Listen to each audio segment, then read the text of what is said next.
Hi there, and welcome to this tutorial on Ableton Live and its effects. We're going to be taking a really good look at what Ableton Live has to offer in the area of effects processing and what we can do with them creatively. So if you're not creative, then don't bother watching and turn off.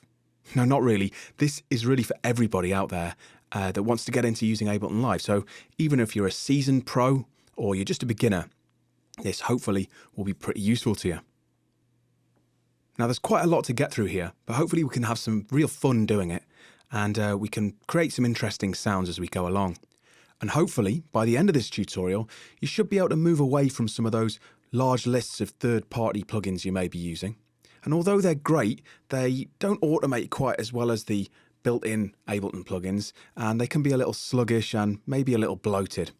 If you can use the included plugins, then you'll find you've got a slicker system. It'll be quicker, and like I said, it'll integrate better and you'll be able to assign all sorts of controllers instantly to all of the parameters within them.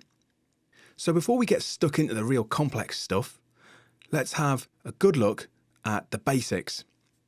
And for now, I'm just going to give you a real overview of the Ableton Effects system. You can see I've already got the Ableton Effects loaded here, and there's a good list of them. You know, we've got some really great choice here. And they're really easy to load. We can just quickly drag them across, and that's created an audio channel straight away to incorporate the effect, and we've got a chorus effect there. Now we're going to take a look at the browser and the loading system in more detail, but that gives you an idea of how slick and how quick the system actually is. I'll just get rid of that for the second. Now I've got a couple of tracks here, and this should give you an idea of how effective the effects can be.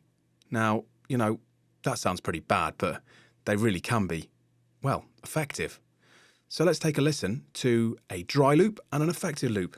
And I'll play you out on this, and then we'll move into more of the basics, including the browser that we just briefly looked at. And then I'll talk to you a little bit about what I mean by creative effects processing. So here's our dry loop.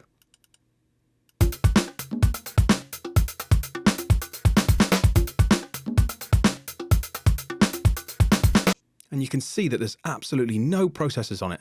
So I've got it selected and there's no effects in this lower section.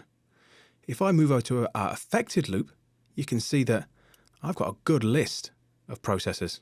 In fact, we've got, I'd say 6 processors there in total. I'm not going to go into exactly what each one is, but you can see that there's a lot going on.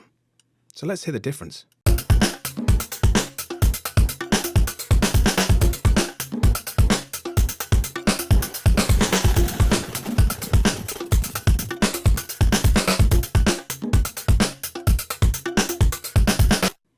As you can hear, we can do some really cool stuff with just a few processors. So let's get stuck in and really see what we can do.